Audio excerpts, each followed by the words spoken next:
기자 저자 조원진 의원님과 성인순 여사님을 단상으로 모시겠습니다. 여러분 큰 박수와 함성으로 맞아주시기 바랍니다.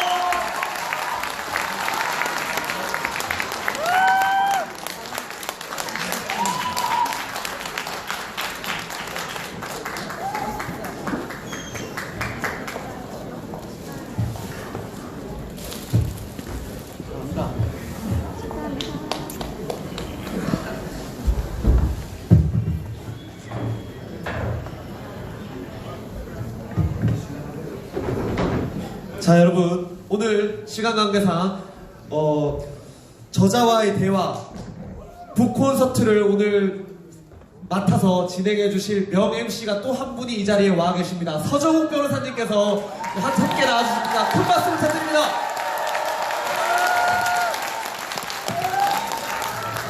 우리 서정욱 변호사님은 되게 바쁩니다, 진짜. 서울법대 나오셔서 대구 사람입니다. 대구에 출마를 지금 권유를 하고 있어요, 지금.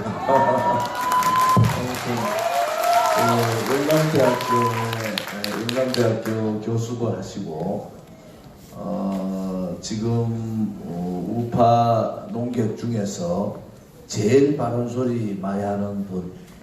우리 단상에는 왜 못 올라오느냐? 단상에 올라오면은 방송에서 다 잘립니다.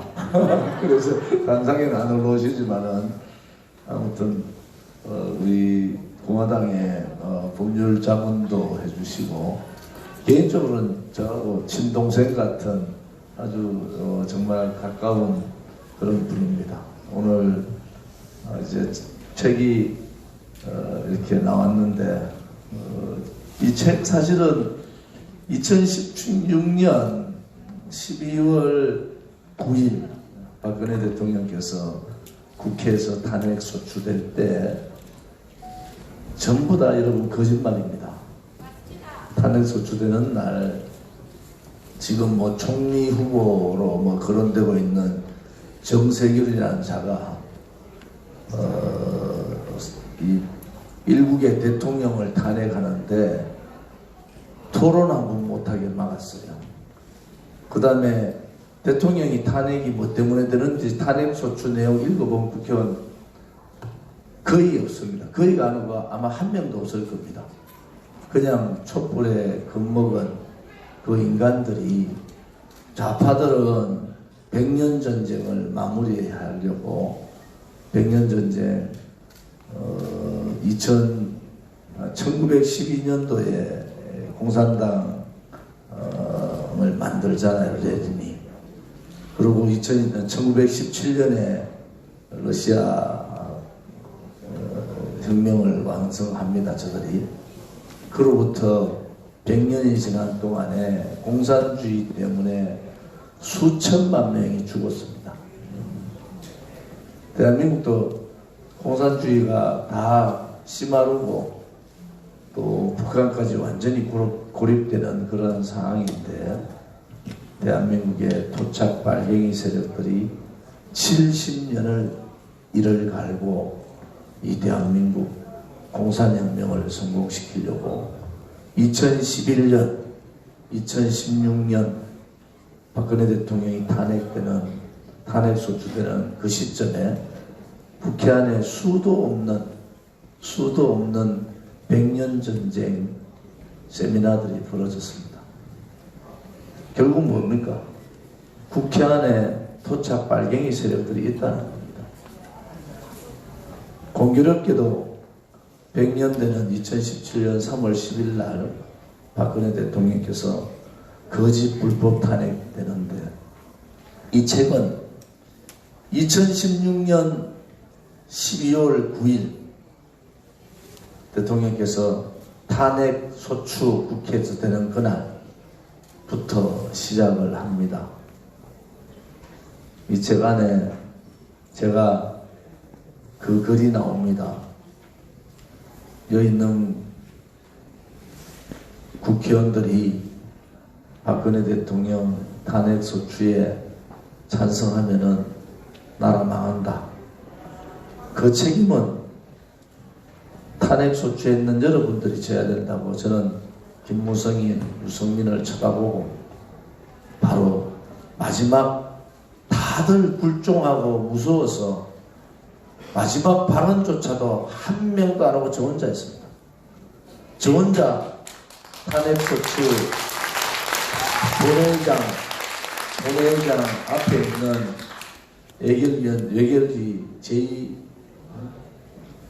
제2회의장에서 저 혼자 탄핵소추 막아달라고, 여러분들이 박근혜 대통령 탄핵소추 하면은 나라 망한다. 지금도 자유한국당 국회의원들 앞에서 했던 그 얘기가 정말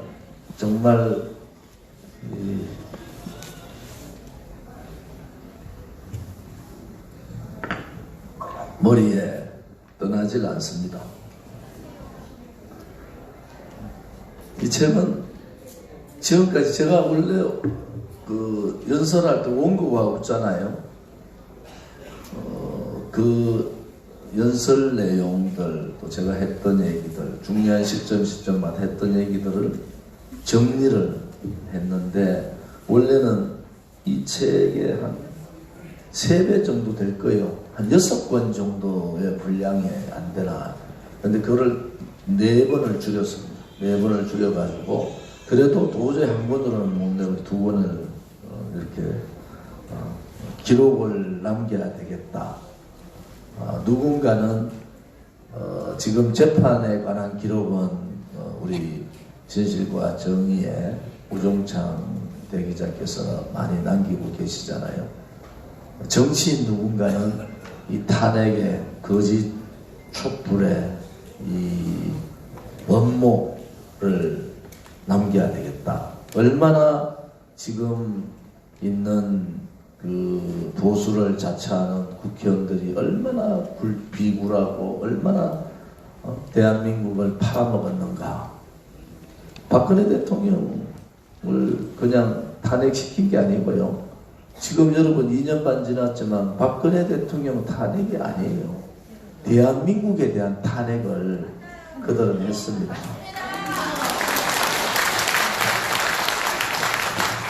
제가 이제 미리 그 책을 다 읽어봤습니다. 저는 이제 그 책을 볼 때 항상 이제 저자부터 봅니다. 그래서 이제 그 집에 있는 책 중에 김용옥, 돌, 그 다음에 뭐 조국, 또는 이제 유시민, 공지영, 전부 게 책 다 버렸어요. 그 책을 읽습니다. 그런데 그 우리 조원재 의원님은 어떤 분이냐? 저자부터 이제 제가 좀 제가 생각하는 조언에 대해서 말씀드리면, 저는 대구에 그 2명의 정치인이 있다. 대구에 2명의 국회의원이 있다 봅니다. 한 명은 이제 그 배신의 아이콘이고, 한 명은 의리의 아이콘이다. 제가 선거법 때문에 이런 건 말 안 해도 누가 이게 배신의 아이콘인지 여기 계신 분들이 다 알 거 아닙니까? 저는 이번 배신의 아이콘과 의리의 아이콘인데, 결국에 누가 오느냐? 이거는 이제 이번 총선의 대구 민심이, 그리고 나아가서 이제 그 국민이, 더 나아가서 이제 역사가 반드시 심판할 것이다. 이렇게 봅니다.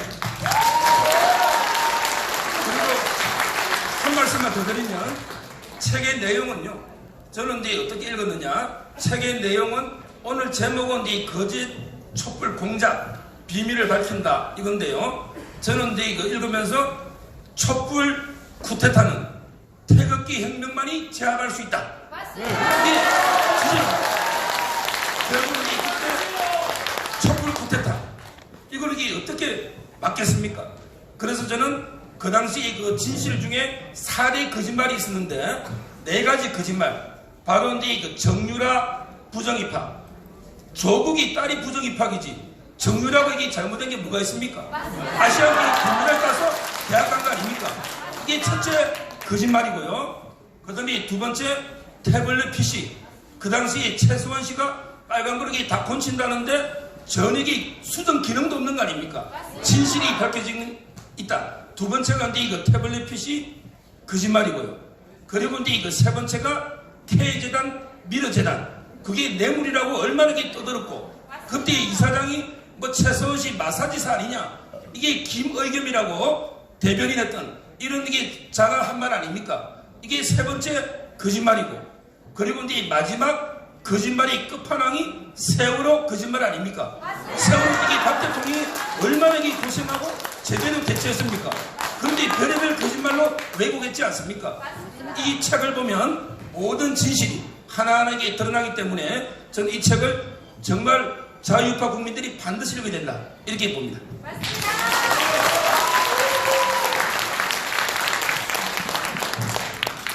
뭐 제가 연설했던 내용이니까 24페이지에 대구의 두 사람 탄핵소추안을 막지 못한 죄인 조은진과 대통령을 배신하고 대통령을 하겠다는 유승민 이 제목입니다. 제목. 여러분들이 그 촛불이 혁명이라고 얘기하지 않습니까? 우리는 그것을 혁명으로 받아들이는 순간 대한민국은 그냥 촛불혁명의 나라, 자유민주주의 체제가 아닌 사회주의 나라로 가는 길입니다. 그것은 촛불혁명이 가고자 했던 길은 자유민주주의 체제의 대한민국이 아니라 그들이 말한 대로 민중민주주의, 소위 말하는 이 연방제 사회주의로 가는 겁니다. 그래서 우리는 촛불혁명을 쿠데타라 그러죠. 여러분들이 왜 촛불 쿠데타라고 얘기하느냐? 대한민국의 헌법에는 정확하게 자유민주주의라 체제라는 게 나옵니다. 헌법에는. 헌법을 고치지 않고 자유민주주의에 반하는 어떠한 행동도 그것은 쿠데타입니다. 그래서 문재인 씨는 인수위도 하지 않고 바로 대통령직을 하는 거예요. 왜? 그들이 정통성이 없는 겁니다. 그래서 급하게 헌법을 자유자를 빼버리고 그냥 민주주의만 넣고 지금은 내년도 교과서에는 정확하게 인민민주주의라고 들어갑니다. 자유민주주의가 무너져 버렸어요. 그런데 헌법에 자유자를 빼려고 그들이 시도를 했지 않습니까? 그런데 그것은 3분의 2, 200명의 동의가 있어야 되기 때문에 실패한 거죠. 그리고 정통성을 가진 51.6%를 얻은 대통령을 소위 말하는 민노총이 장악한 언론, 방송 그리고 수도 없는 거짓. 그 당시에 2016년 겨울부터 2017년 3월 10일까지 나왔는 거짓말 중에 맞는 것이 하나도 없습니다. 그들이 얘기했던 수많은 80가지의 거짓말 중에 과연 하나라도 맞는 게 있으면은 제가 국회에서 했어요. 하나라도 맞는 게 있으면 얘기를 해라. 그 80가지의 거짓말이 다 거짓말입니다. 그리고 또 공교롭게도 저희들이 세워보니까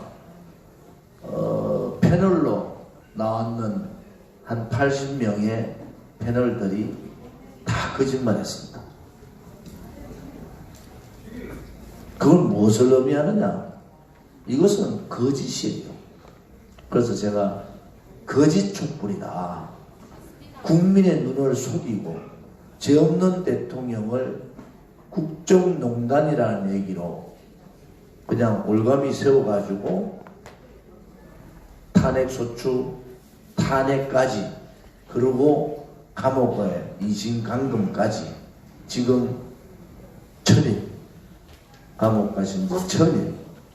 지금 이 순간 3년이 지났는 이 순간까지 우리는 대한민국은 거짓의 무리에 놀아났습니다. 왜? 그들은 지금까지 봤던 좌파들이 아니에요. 그들은 체제를 바꾸고 역사를 뒤집겠다는 겁니다. 역사를 완전히 뒤집겠다는 거예요. 그것이 100년 전쟁입니다. 체제는 공산주의로 바꾸고 역사는 좌파의 역사로 바꾸는 거예요. 그래서 건국 70주년을 안 합니다. 3.1 운동을 3.1 임시정부를 건국으로 보는 겁니다. 이것은 대단한 도전인데 과연 대한민국 국민 중에 얼마나 몇 사람 되는 사람들이 이 거짓의 진실을 알겠는가. 자, 이 책에 여러 번 강조를 합니다. 촛불은 거짓, 선동, 조작, 업무, 기획된 겁니다. 여러분, 이것이 진실입니다. 이것이 진실이에요. 이게 이 불의의 세력들이 대한민국을 그냥 엎어버렸어요. 불의의 세력들이 대한민국을 장악한 겁니다. 그리고 2년 반 동안 여러분 문재인 정권 2년 반 여러분들 이제 눈으로 목도하실 겁니다. 저들은 저항하지 못하는 보수의 정치인을 보고 저항하지 못하는 대구 경북민들을 본 거예요. 대구 경북이 저항하지 못하고 있으니까 그냥 그들 나름대로 가는 겁니다. 광주고등학교 출신들이 모든 요직을 다 차지해도 한마디 얘기하지 못하고 거짓 통계를 가지고 국민을 속이는데도 한마디 얘기하지 못하고 무엇이 그래 두려운지 무엇이 그래 두렵습니까? 국회의원까지 하면은 두려움은 없어야 됩니다.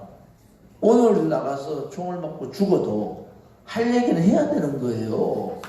누군가는 해야 됩니다.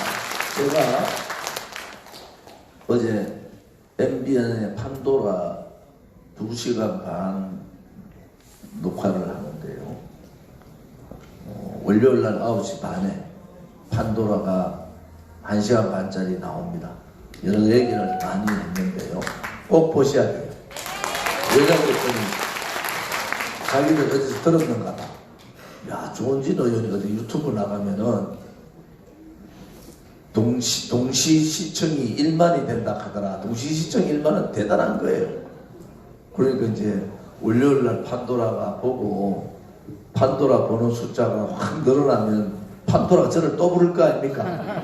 제가 왜 방송에서 우리 서정욱 변호사 제가 이해를 하는 게 제가 방송에서 왜 잘린지 아세요? 2가지 사건 때문에 잘렸습니다. 2가지. 하나는 정책 토론회 하는데 그때 뭐 더불어민주당 자유한국당 해가 정책 토론회 하는데 제가 문재인을 대통령으로 저는 인정 안 하잖아요. 그러니까 문재인 씨 이랬다고. 그랬더니 그 홍익표 귀태 얘기했던 홍익표가 아니 그래도 일국의 대통령을 그렇게 시식하면 되느냐. 그래서 제가 바로 했죠. 대통령이 대통령 답아야지 대통령 할 때 할 거 아니냐. 이게 생방이니까 이게 생방이에요. 그냥 녹화가 아니고 생방이니까 방송 사고 난데 방송 사고는 난리가 나버린 거예요. 저기 지금 문재인한테 불종하고 있는 KBS하고 MBC가 정중계를 해주니까 생방하니까. 자, 그 사건으로 TV는 아예 저를 안 부릅니다. 언제 또 뭐 촛불 쿠데타고 이럴까봐 안 불러요.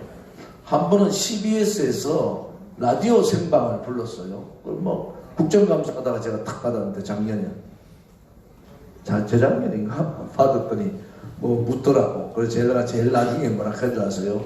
촛불 쿠데타 권력 찬탈 세력이 문재인 정권이다. 이래서 전화 바로 끊었더라고. 그 이후로 방송하고 그 TV하고 라디오에 완전히 출연 정지가 되어버렸어요. 그런데 그것이 진실인데 어떡합니까? 그리고 이 책에도 어떤 분이 그래요. 아니 문재인 이면 문재인이지 문재인 정권이면 문재인 정권이지 왜 문재인 씨 정권이냐고 왜 시를 붙여가 존칭을 쓰냐. 그게 아니에요. 문재인 씨라는 것은 개인이잖아요. 당신은 정권 잡을 자격이 없다는 거예요. 문재인 정권은 문재인 정권을 인정하는 건데 저는 문재인 씨, 당신은 개인이 정권을 탈취했다. 권력을 탄탈한 사람이기 때문에 이 책에 문재인 씨 정권이라고 계속 나오는 겁니다.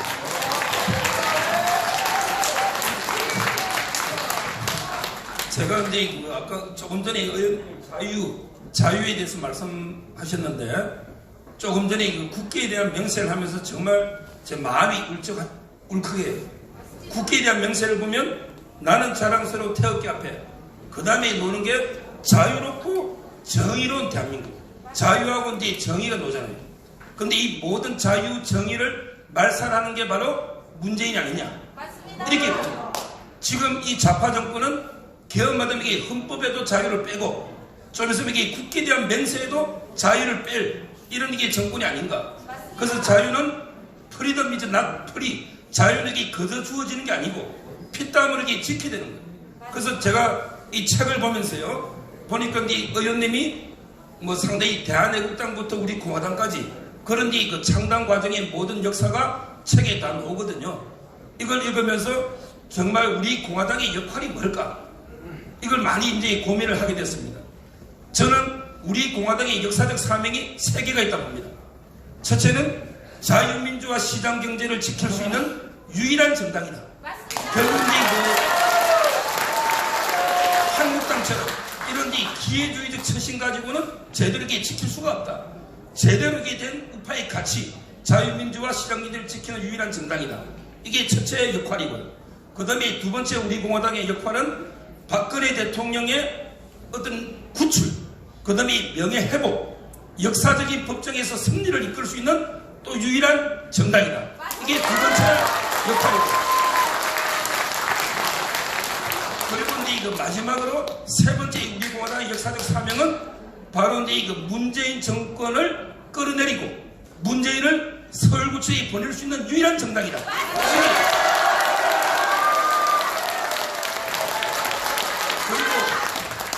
제가 이제 오늘 그 의원님 보면서 이게 의원님하고 비슷한 역사적 인물이 누가 있을까? 한참 이게 특히 조씨 중에는 없을까? 한참 이게 고민하다가 딱 똑같은 인물. 바로 이제 이거 삼국지에 나오는 조자룡. 저도 이게 조씨 아닙니까? 조자룡. 이분이 바로 의리, 신뢰의 화신이에요. 박근혜 대통령이 책에 썼잖아요. 나의 첫사랑은 조자룡이다. 나는 나의 첫사랑은 조원진하고 똑같은 인물인데 그 다음에 중요한 팩트 하나를 제가 소개하면 박근혜 대통령 책 있잖아요. 절망은 나를 이제 단련시키고 희망은 나를 움직인다는 그 책 있잖아요. 이 책이 중국에 2013년에 번역이 됐는데요. 그때 그의 논책이 중국에 40만 종이 나왔는데 그 중에 25개 좋은 책을 뽑는 호서라는 조을호자 호서 중에 바로 박근혜 대통령 책이 선정됐는데 외국의 정상 중에 최초다. 따라서 저는 의원님 책이 미국이든 중국이든 좋은 책으로 선정돼서 초베스트셀러가 되기를 바랍니다. 우리 제주도의 문대탄 상임고문님 아까 소개 빠졌는데 죄송합니다. 잠깐 일어나서 뒤에 인사하실랍니까? 반갑습니다. 우리 문대탄 상임고문님이 81세요. 그런데 제가 제주도에서 저분이 대전고등학교를 나오셨는데 제주도 분인데 저분 동기가 우리 문대탄 상임고문님한테 대한애국당이 너무 좋다고 그분 동기분은 벌써 대한애국당에 당원이 되셔서 제가 제주도 갈 일이 있는데 꼭 만나보라고. 근데 그 무슨 호텔에서 뵀는데 그때 호텔 커피숍이 수리 중인데 제가 볼 때는 분명히 80이 넘었다고 얘기하시는데 제가 볼 때는 60, 한 5살 이렇게 안 되시는 거야. 제주도에 여러분 작은 거인이십니다. 사실은 작은 거인이시고 제주도 좌파 소굴에서 4.3 반대 제주군항 잔성 이게 좌파들하고 치열하게 투쟁을 하고 지금도 좌파들하고 투쟁을 하고 계신 분이고 설법대에 나오셨는데 이 좌파 신문들이 안 실어주잖아요. 마침 제가 갔는 날 광고를 전면 여기는 한 면 전체를 아예 광고를 내셨더라고. 양성태 대법관 그거는 사법농단이 아니고 이것이야말로 양성태 대법관에 대한 얘기는 그것이 바로 사법농단이다 이래가지고 전면 광고를 실으시는데 고맙습니다.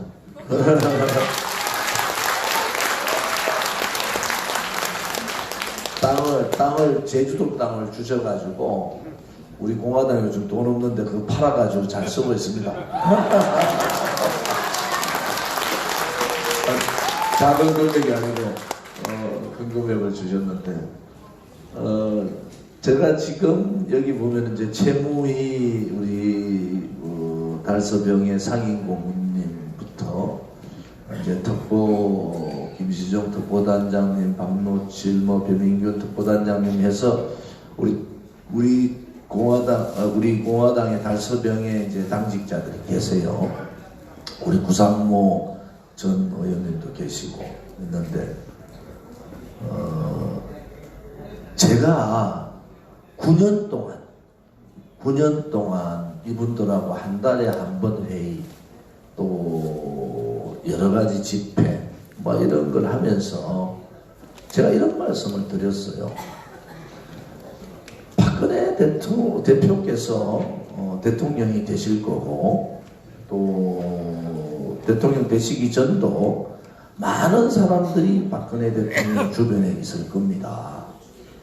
그때 제가 박근혜 대통령께도 말씀드린 것이 좋은 일은 다른 의원 다 주고 정말 누가 시켜도 다 도망갈 일, 뭐 공무원 연금 개혁 같은 거 공무원들한테 적대잖아요. 그 다음에 세월호 간사 같은 거 이런 거 이제 그런 복잡한 이런 부분은 저한테 주시면은 제가 하겠습니다 해서 이제 아까 말씀드린 공무원들한테 요거도 먹는 일, 세월호 유가족들하고 또 싸워야 되는 일, 뭐 이런 일들을 맡았어요. 제가 우리 지역분들한테 뭐라고 했느냐 9년 동안. 지금은 박근혜 대표께서 되시고 또 대통령 되시고도 많은 분들이 대통령 주변에 있고 저는 힘든 일을 자청해서 하고 있는데 대통령이 좀 이제 퇴임을 하시고 탄핵이라는 생각은 아예 안 했죠. 퇴임을 하시고 외로울 때 마지막까지 남아있을 대통령 곁에 남아있을 사람은 저 존진밖에 없을 겁니다. 이렇게 우리 지역분들한테 제가 진짜 그렇게 말씀을 드렸어요. 그런데 저만 그랬겠습니까? 박근혜 대통령을 팔았던 많은 정치인들, 특히 대구 경북에 있는 정치인들은 유권자들한테 자기의 지역민들한테 저와 똑같은 얘기들을 안 했겠어요. 그때는 박근혜 대통령이 이름 하나 불러줘도 내가 박근혜 대통령하고 가깝다고 떠들고 다니고 어떤 놈이라 할게 어떤 놈은 누나라고 얘기하고 뭐 별의별 얘기들이 많았잖아요. 저는 한 20놈 나올 줄 알았어요. 근데 저는 그런 사람입니다. 우리 집사람한테도 미안한 게 있죠.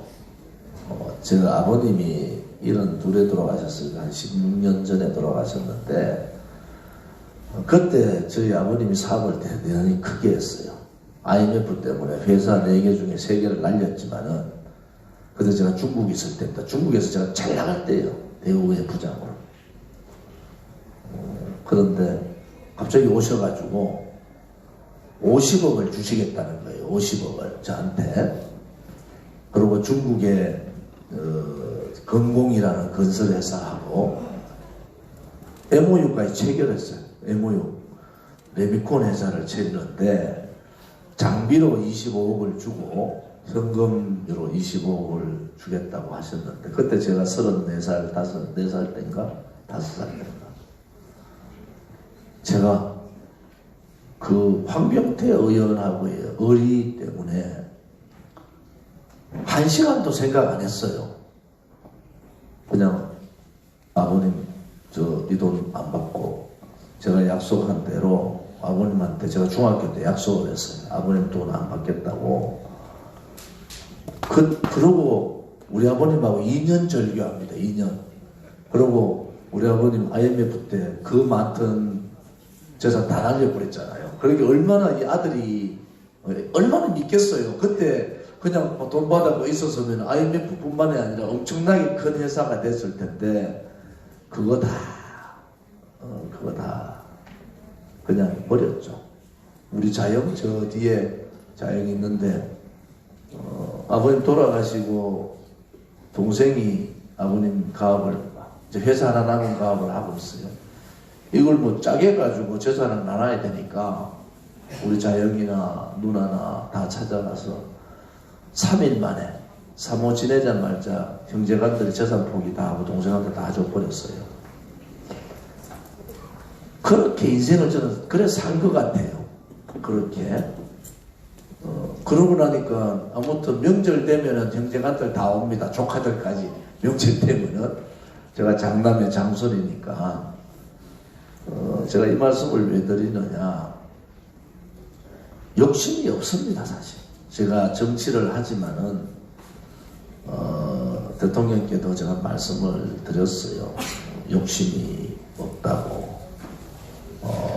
제가 무엇을 하겠다는 생각이 없는 사람, 또 무엇을 하고 싶다 해서 되지도 않아요. 그것은 국민이 선택하고, 박근혜 대통령께서 저한테 사저오씨가 그 다음날 말씀하신 게 그 말이 대단히 맞는 얘기예요. 옳은 뜻을 세워서 누군가가 그 깃발을 들고 나갔을 때 국민들이 그것이 옳다고 동의를 해주시면은 누군가는 깃발을 들어야 되지 않겠습니까? 그리고 하늘에 눈이 내릴 때 눈사람을 만들려면은 그 눈사람을 만드는 작은 누군가는 돌멩이 역할을 해야 되지 않겠습니까? 라는 표현이, 그런 표현을 하는 분이 정치인 중에 없습니다. 당장에 파면이라는 말도 안 되는 짓거리를 당해서 사저에 왔는데 다른 사람 같으면요, 우리 소위 말하는 친박 의원들 보고 내가 너무 억울하니까 밖에 나와서 당을 좀 만들어서 나를 좀 같이 도와주세요 이렇게 했을 거 아닙니까? 그건 그런 말 한마디도 안 해요. 그리고 그 자리에 있었던 3사람 중에 한 사람인 저는 탈당을 바로 해버렸어요. 2사람은 좀 더 지켜보자 하다가 한 사람은 감옥 가고 한 사람은 맨날 빅텐트 치자 하자고 박근혜 대통령 듣고 가야 된다고, 역사가 박근혜 대통령에 대해서 얘기할 거다 이래 된 겁니다. 그래서 제가 이 말씀을 왜 드리느냐, 우리 공화당의 동지들이 저랑 똑같은 것 같아요. 여러분들이 무엇을 바래서 한 분이 한 분도 없잖아요. 내가 무엇을 원해가지고 이 당에서 무엇을 바래서 있는 분이 한 분도 없어요. 우리 홍문정 대표님부터 천만인 무료석방본부의 공동대표 3분, 또 최고위원님들, 뭐 우리 당직자분들, 심지어 당 사무처에 있는 사람까지 누구도 내가 바래서 무엇을 원해서 이렇게 하시는 분들이 한 분도 없다. 우리가 160차 집회를 하면서 모든 것을 자기 스스로 하는 조직은 없습니다. 그것도 특히 정당이 옷도 색깔도 다르고 또 기가 막히게 현수막도 기가 막히게 또 다 달라요, 내용도. 그러고 그분들이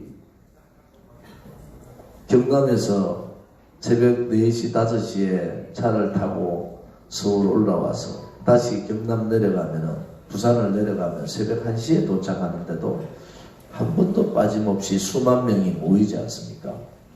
이런 정당은 세계 역사에도 없습니다. 그래서 우리 공화당은 저는 확실히 성공할 수 있다. 그렇게 봅니다. 그리고 우리가 가고자 하는 길이 진실 정의의 길을 가고 있는 거예요. 그러니까 두려움이 없잖아요. 두려움이 없는 거예요.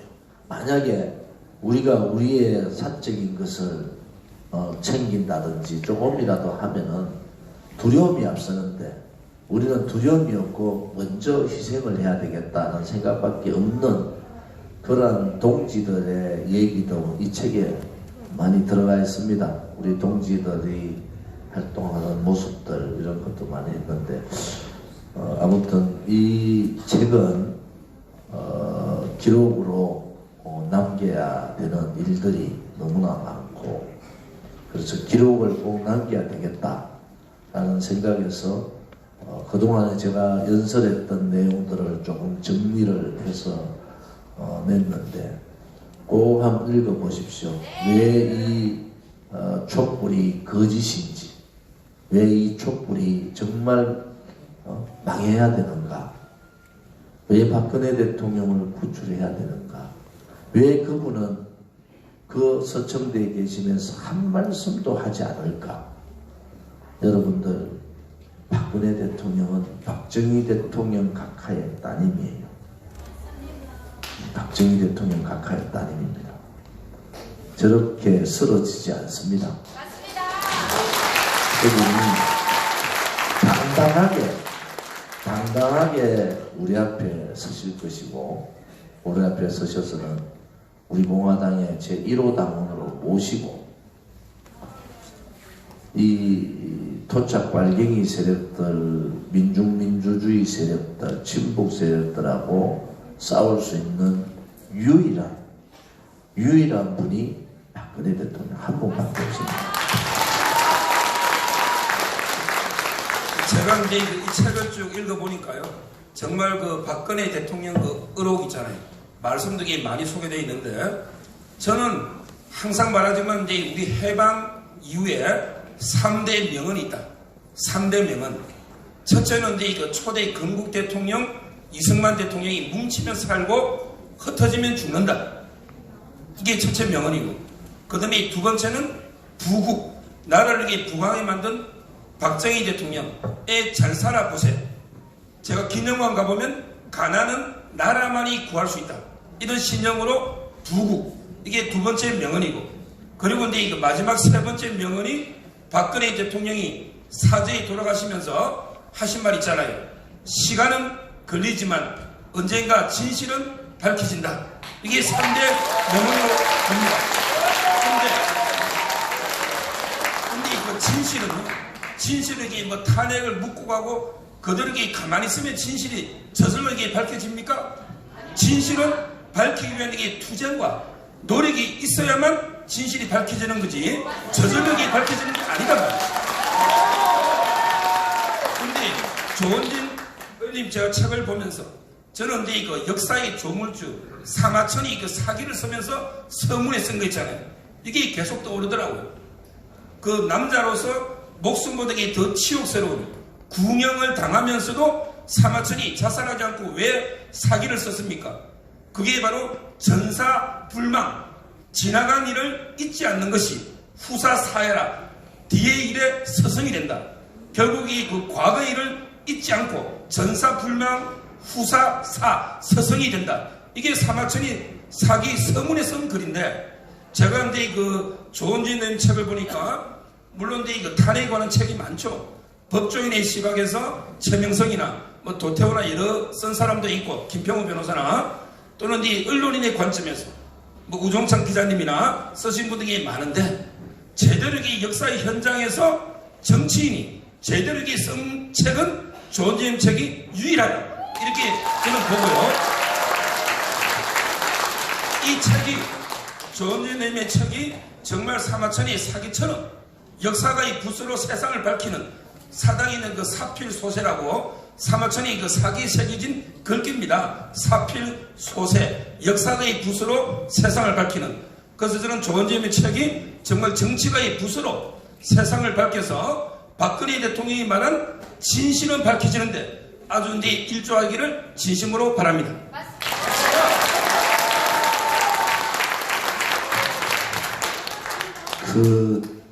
이 책 제 뒷장에 책 그풀이죠. 거기에 글이 이런 제가 했던 말이 있습니다. 의리의 정치, 사랑의 정치, 국민의 마음을 움직이라. 정치는 국민과의 약속이며 그 약속을 지키는 것이 정치인의 도리이다. 한 번 배신한 자는 반드시 또 배신을 한다. 그것이 진리이다. 그들은 너무나 쉽게 박근혜 대통령을 배신했고 대한민국과 국민을 배신하면서까지 자기의 이익만을 쫓아갔다. 정치인 중 한 사람이라도 죄 없는 박근혜 대통령을 지켜드려야 한다는 각오로 차디찬 아스팔트로 나왔다. 도무지 잠을 이룰 수 없어 불면의 시간을 보냈다. 박근혜 대통령 석방을 위해 무려 14일의 단식을 했고 광화문 천막투쟁 200일을 넘게 했으며 단 한 주도 빼지 않고 무려 160차의 태극기 집회를 했으며 전국에 100개가 넘는 무죄석방 서명대가 지금도 활동을 하고 있다. 거짓 촛불은 드루킹 댓글 공작과 조국 가족 사기 공작, 좌파 장기 집권 공작의 음모가 밝혀지면서 실체가 드러났다. 너무나 쉽게 거짓 촛불의 선동에 서곤 국민들은 이제 그들의 거짓 촛불의 가식, 거짓말에 혐오감을 느낀다. 거짓 촛불의 파괴적이고 분열적이고 선동적이라면 태극기는 사랑이다. 대한민국을 사랑하고 박근혜 대통령을 사랑하는 세력이다. 사람의 힘이 이길 수밖에 없다. 내 정치 인생 33년을 돌아봤을 때 후회는 없다. 나는 태극기가 너무나 자랑스럽다. 그리고 자유 대한민국이 너무나 자랑스럽다. 자랑스러운 대한민국의 역사를 태극기 혁명이 다시 쓰고 있다.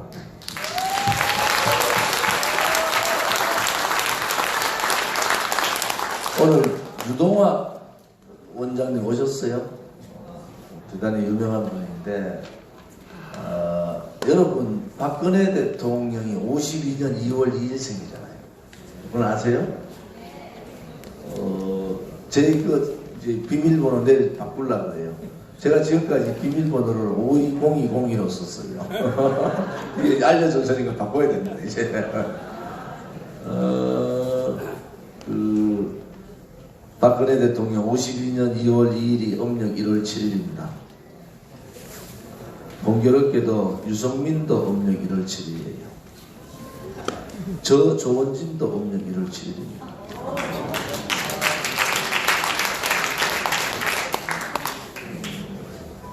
아마 제가 여러분들한테 무슨 말씀을 드리겠습니까? 대통령은 우리 강령을 이렇게 얘기할 때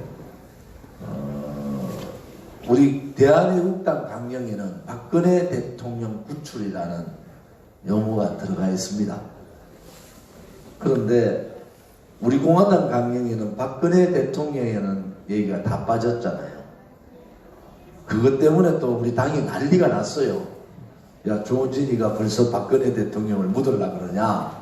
강령에 우리 박근혜 대통령 구출이 우리 공화당에 빠지면 되느냐. 한 가지 말씀드리면 대통령께서 참 우리 대통령 좋은 분이에요.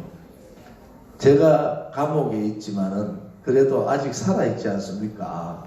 제 이름을 당의 강령으로 하는 것은 맞지 않습니다 해가지고 제가 또 이거 안 넣으면은 우리 당원들이 저를 죽이려고 할 겁니다. 그래가지고 또다시 편지를 또 보냈어요.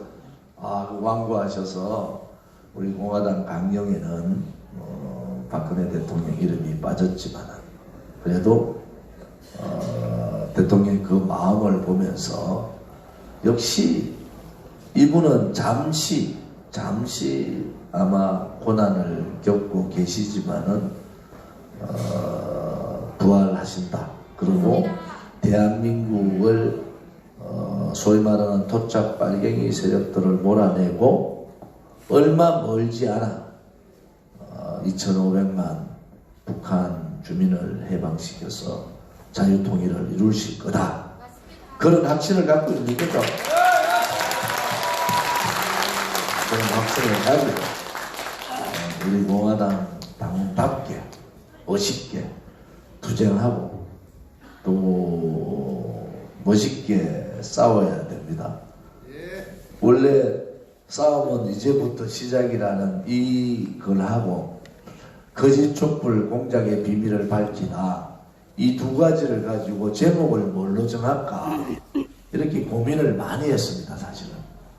근데 왼쪽으로 정했어요. 왜? 싸움은 이제부터 시작이라 그러면 우리 동지들 너무 아파할 것 같아요. 야, 3년간을 싸웠는데 이제부터 시작이냐. 그래서 저거는 좀 작게 이렇게 써놨어요. 이제부터 싸움은 시작은 맞는데 이제 결과가 보이는 싸움입니다. 결과가 보이는 싸움.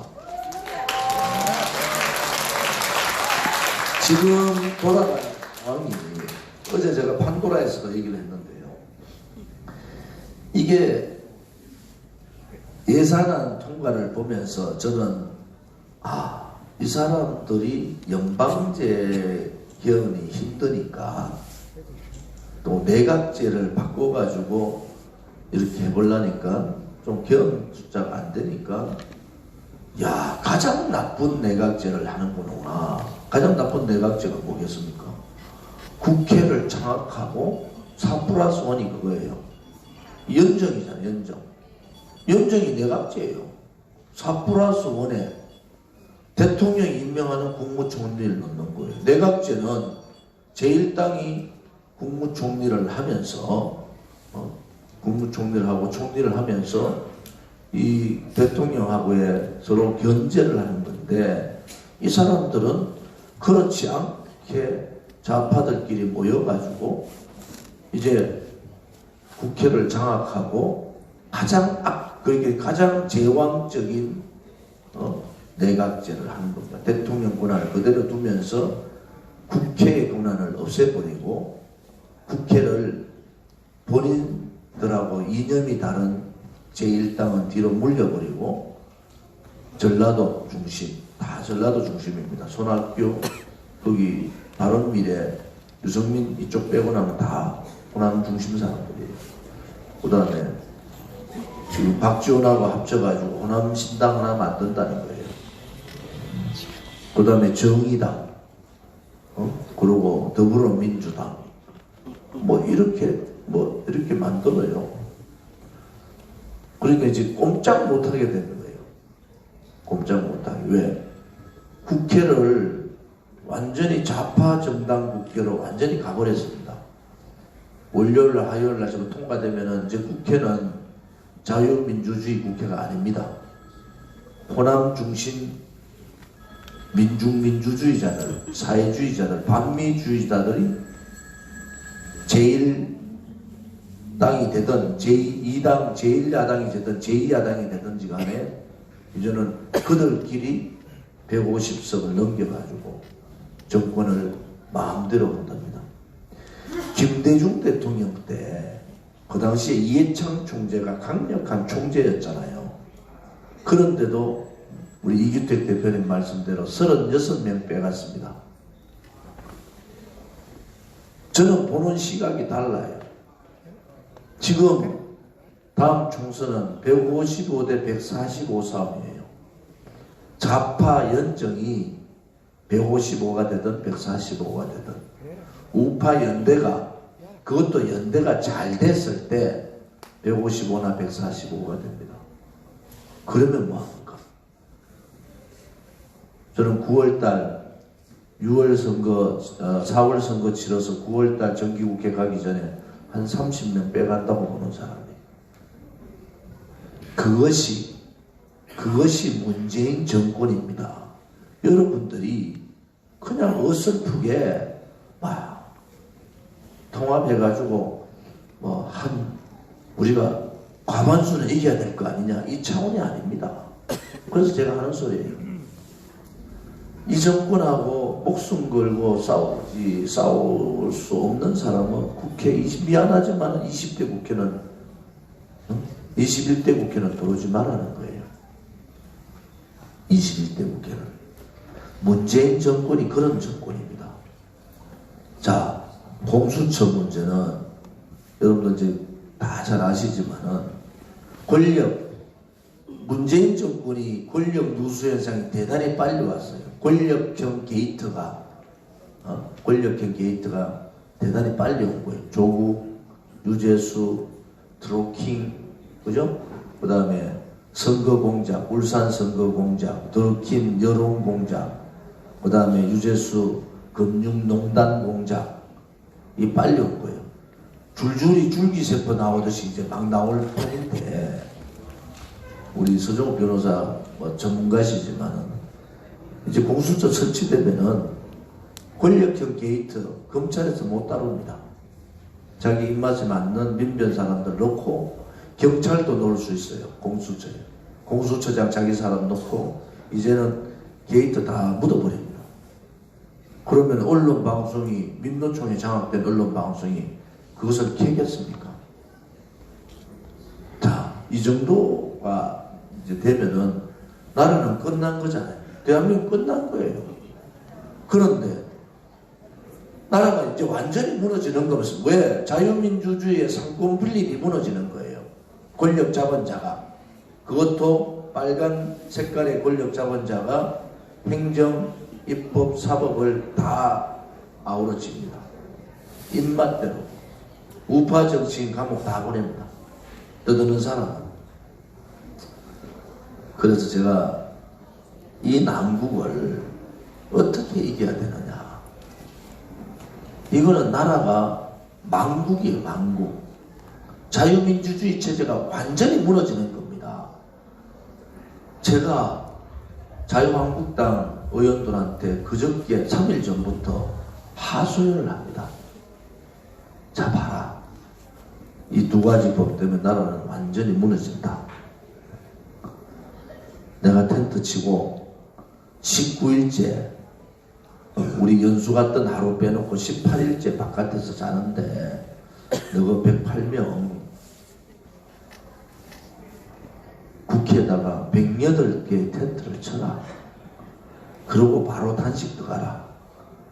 의원 사퇴서 써가지고 원내대표한테 다 던져라. 그리고 필리버스터도 해라. 저항하면은 그래도 국회의원 한 명당 100명은 올 거 아니냐.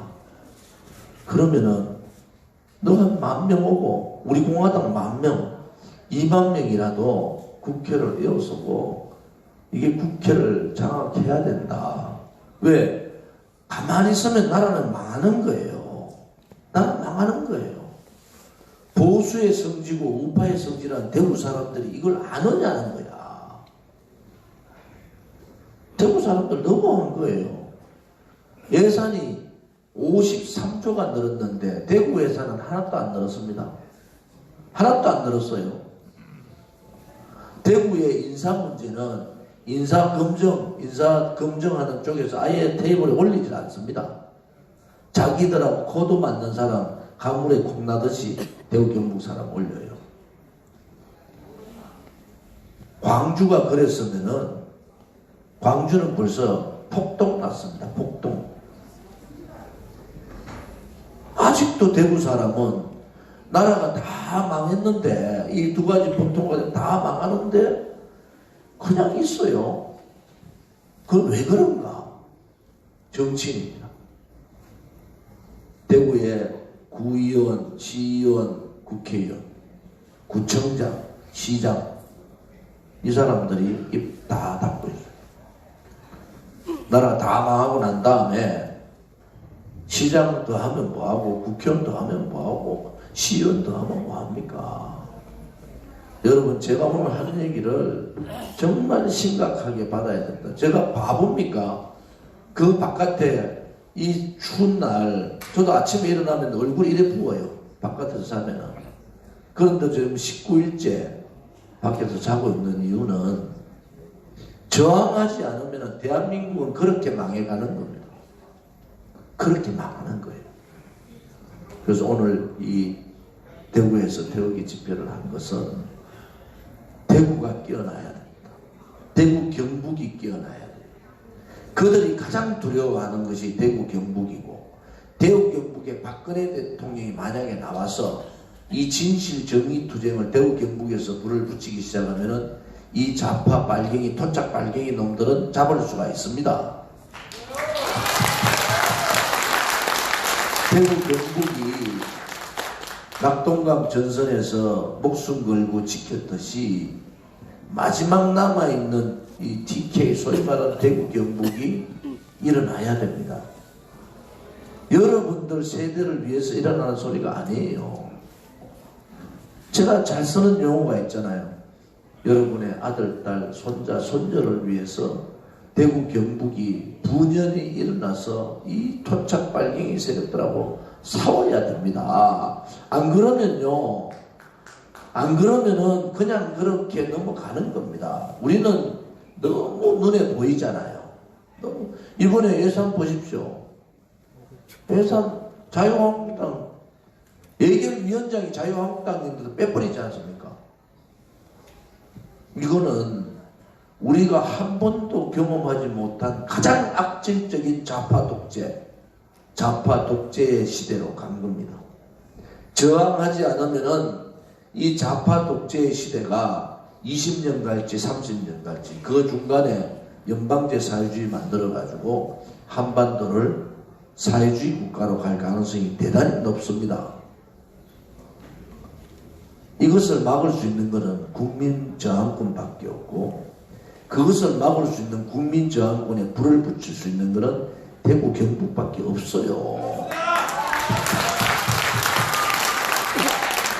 그래서 우리 서정욱 변호사는 방송에서 바로 난 방송에 보다가 저 친구 저렇게 하다 잘리겠다고 박근혜 대통령 탄핵이 잘못됐다고 그렇게 떠들잖아요. 진짜 박수하면 줘야 돼요. 용기 있는 정말 용기 있는 분이다. 그렇게 말씀을 드리고 이제 마무리입니다.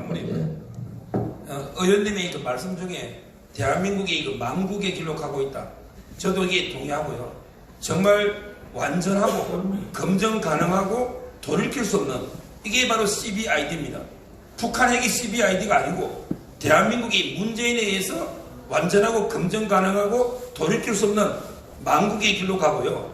나라가 망하는 데는 이게 또 간신들이 있잖아요.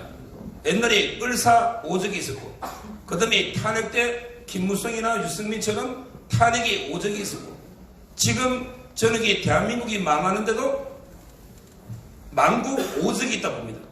대표적으로 이제 그 이해찬 해골찬 있잖아요. 이해찬 그 다음에 그 심상정 그리고 이제 그 정동영 그리고 이제 그 손학규 그 다음에 그 마지막 박지원 전부 이 청산의 대상이 나라를 이 망국으로 이끄는 망국 오적이다. 이래 보고 거기에 바로 그 달이 있는 거예요. 그 망국의 그 오적 위에 문재인이가 있고 그 밑에 바로 문희상이가 있는 이런 게 그 형국이고요. 저는 오늘 그 마지막 발언은 이제 이 글귀를 보고 싸움은 이제부터 시작이다. 이게 너무 와닿더라고요.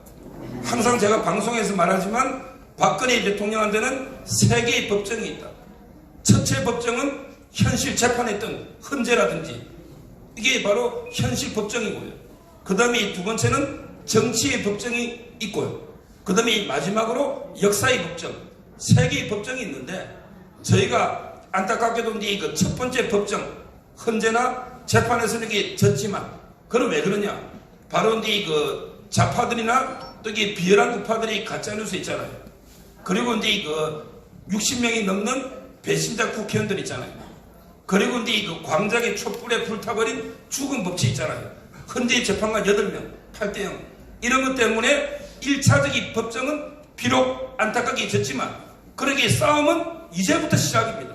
저는 이제부터 정치의 법정이 있고 여기 나라가 역사의 법정이 있는 거고 아마 내년 총선은 제가 조원진 대표님 말씀 중에 가장 제가 와닿아 많이 써먹고 있는데 몇 번 써먹었는데 내년 총선은 바로 이제 그 죽은 박근혜와 산 문재인의 싸움인데 삼국지에도 보면 죽은 제갈 공명이 살아있는 데 사마의 있잖아요.